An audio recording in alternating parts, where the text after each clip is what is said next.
Welcome to PM7 వార్తలు. చాలా ఏళ్ల క్రితం ఎడారిగా కనిపించిన ఈ గ్రామం ఇప్పుడు పచ్చదనంతో కలకలలాడుతుంది.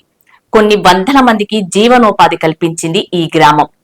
ఒక మంచి సాంప్రదాయానికి తెరతీసిన ఆడపిల్లలు మన సంస్కృతి సాంప్రదాయాలకు నిదర్శనం అని పిప్లంతి గ్రామం నిరూపించింది. పర్యాటకంగా కూడా ఈ గ్రామం అభివృద్ధి చెందుతుంది. ఈ గ్రామం 2007లో బహిరంగ మల విసర్జన రహితంగా మారినందుకు స్వచ్ఛత అవార్డును కూడా అందుకుంది. 2021లో ఈ గ్రామ మాజీ సర్పంచ్ శ్యామ్ సుందర్ పలివాల్ ని కూడా పద్మశ్రీతో సత్కరించింది కేంద్రం. ఇప్పుడు గ్రామం క్రమంగా సేంద్రియ వ్యవసాయం వైపు అడుగులు వేస్తుంది. అసలు ఇంతకీ ఈ గ్రామం ఇంతగా అభివృద్ధి సాధించడానికి కారణమేంటని మీరు అనుకోవచ్చు.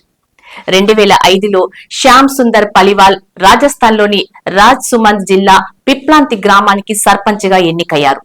అతని కూతురు పేరు కిరణ్. సమాజంకి మంచి సందేశం అందించేందుకు సర్పంచ్ పలివాల్ తన కూతురు కిరణ్ పేరిట కిరణ్ నిధి యోజనని ప్రారంభించారు.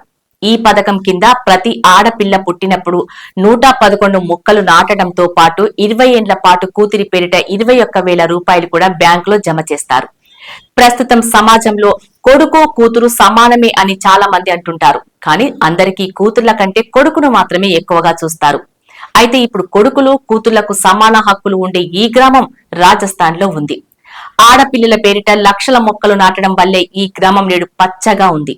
ఈ పథకం ఇప్పుడు పిప్లంతి గ్రామాలకు వారి సంస్కృతిలో భాగమైంది. నేటికి ఇక్కడ ఆడపిల్లలు పుడితే 111 మొక్కలు నాటే సాంప్రదాయం కొనసాగుతుంది. ఇలా మొక్కలు నాటే సాంప్రదాయం వల్ల నేడు పిప్లంతి గ్రామం పూర్తిగా సస్యశ్యామలంగా మారిపోయింది. ఆడపిల్లలు పుట్టిన సందర్భంగా ఇప్పటి వరకు ఈ గ్రామంలో 3 లక్షలకు పైగా మొక్కలు నాటారు. ఈ గ్రామంలోని ప్రతి కుమార్తె పాఠశాలకు వెళ్తుంది. ఈ గ్రామంలో ఒక్క భ్రూణ హత్య కూడా జరగలేదు. బాల్య వివాహాలు, వరకట్న వ్యవస్థను నియంత్రించారు. దాదాపు 25 లక్షల కలబంద మొక్కలు నాటడం వల్ల మహిళలు, పురుషులు షాంపూలు, జ్యూస్లు, జెల్లు తయారు చేయడం ద్వారా ఉపాధి పొందుతున్నారు. అలాగే ఈ గ్రామాన్ని సందర్శించడానికి ఇతర దేశాల నుండి పర్యాటకులు వచ్చినప్పుడు వారు రాగానే ఒక మొక్కను నాటుతారు. పిప్లంతి గ్రామ పరిసరాలు కాలుష్య రహితంగా తయారయ్యాయి. కూతుళ్లు మొక్కలను సోదరులుగా భావించి ప్రతి రక్షాబంధన్ రోజున మొక్కలకు రాఖీ కడతారు. గ్రామస్తులు అందరూ కలిసి చెట్లను, మొక్కలను సంరక్షిస్తారు.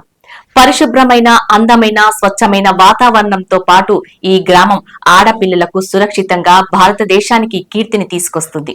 అందుకే ఈ గ్రామం ప్రపంచానికి ఆదర్శంగా నిలుస్తుంది.